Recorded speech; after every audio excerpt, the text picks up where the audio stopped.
November 14 എന്ന ദിനം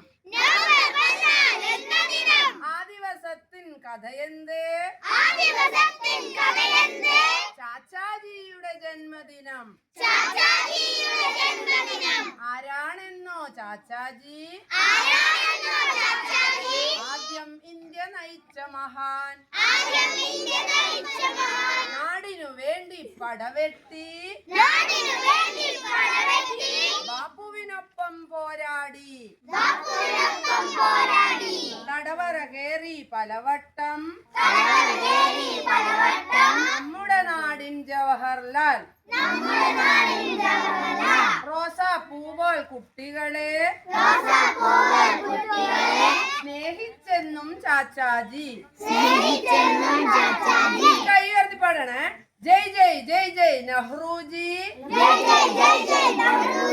ജയ് ജയ് നമ്മുടെ ചാച്ചാജി.